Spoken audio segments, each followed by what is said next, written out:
take it through about a period and a half, and all you had was just another loss, like so many others that you've seen over the past couple of years. Good morning to you. Good Tuesday morning. I'm Dejan Kovacevic of DK Pittsburgh Sports. This is Daily Shot of Penguins. It comes your way bright and early every weekday. If you're into football and or baseball, I also offer daily shots of Steelers and Pirates that I hope you'll take the time to check out as well. Penguins 6, Canadiens 3 last night in Montreal. Lars Eller with a couple of goals because, you know why? Because Lars Eller, that's why. Kevin Hayes also had one. In fact, his was the winner. Really big goal there, breaking the 3-3 tie in the third period. Ricard Raquel, Chris Letang, and then Evgeny Malkin with the empty netter to put him at .499 for his career. You'll have a chance, an excellent chance, one would think, to see number 500 in the 2 home games the Penguins play this week before embarking on their Western Canadian trip. That would be tomorrow night against the Sabres, Friday night against the Hurricanes.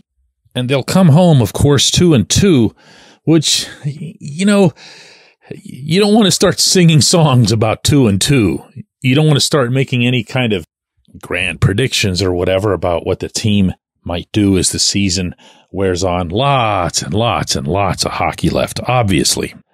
But I've got to say that there's been some boxes checked through these 4 games.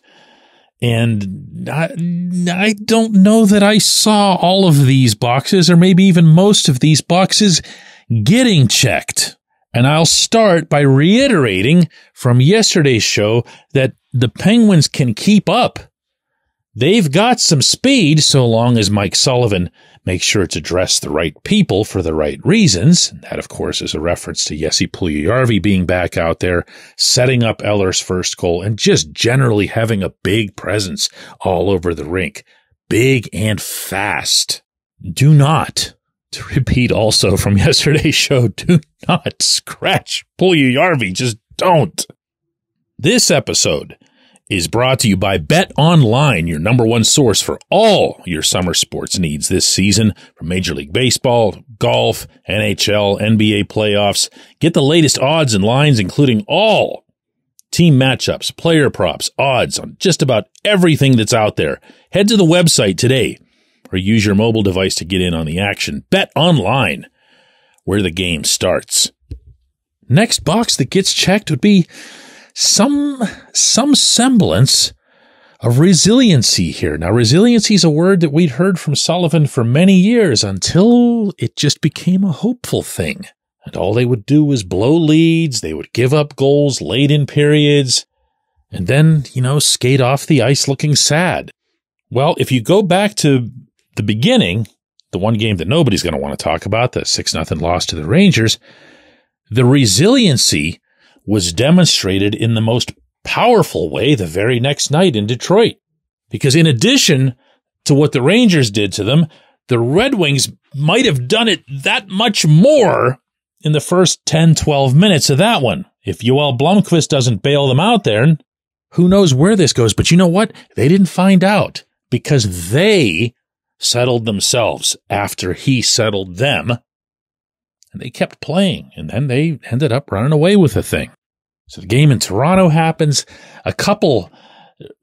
Being really fair here, a couple of the Toronto goals were kind of fluky. The Penguins probably deserved a better fate. So they go out and play well again. Last night in Montreal, they get the early 2-0 lead. That gets blown.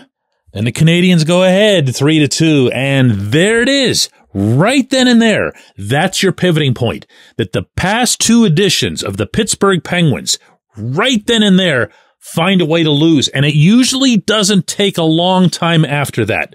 Things would just go really south. Not this time. Eller scores his second goal. Hayes goes to the front of the net, whacks a rebound out of the air, celebrates like it was a big goal. I liked seeing that too from him, because he is a high-spirit guy. You want that character in your locker room. And then they just kept going, and they never really seemed to lose themselves. I'm not going to be one who's going to be jumping on and off a Tristan Jarry bandwagon here. And as such, if you're going to ask me about how he performed, I'm going to talk a lot more about those 3 straight goals that Montreal got, because that actually did look like the last 2 seasons, as opposed to the terrific saves he ended up making while the game was still tied early in the third period, to his credit. I'm also seeing special teams, yes, including the power play, doing things that we just didn't see anything close to the past couple of years. Another box checked. This was Sullivan after the game last night in Montreal. We won the road trip, and that was something that we wanted to try to do. When we left, if we win every road trip, I think we'll put ourselves in a pretty good spot. And we're coming into some buildings where these aren't easy buildings to play in. This Montreal team is, I think, taking a big step. They're a good young team. They're fast.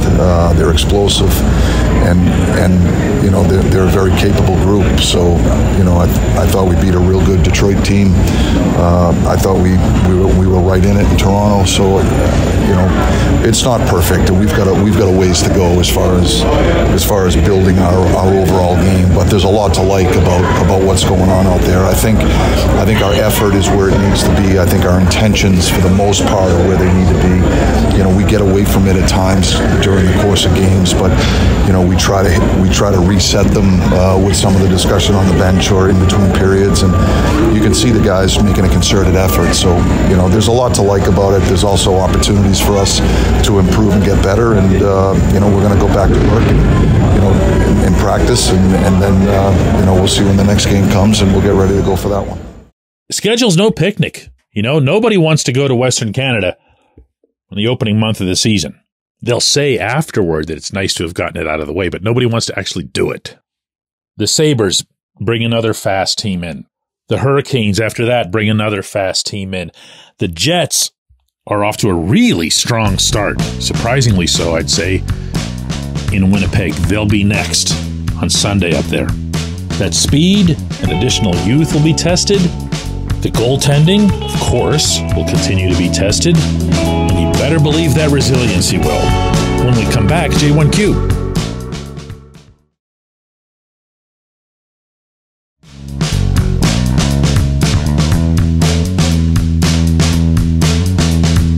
Today's J1Q comes from Jay, who says, "What is this depth scoring? What is this concept? Someone please explain this to me."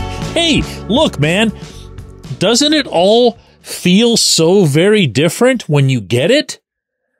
And let's remind here, just so that the contrast is appropriately stark, this team would go 20, 25 games at a time, like in a row, last season, without getting hardly anything out of the third or fourth lines. The only one who'd contribute would be Lars Eller. And even though Eller's 2 goals last night were his first 2 of the season, he's been, Lars Eller through all 4 games. He's not to be doubted.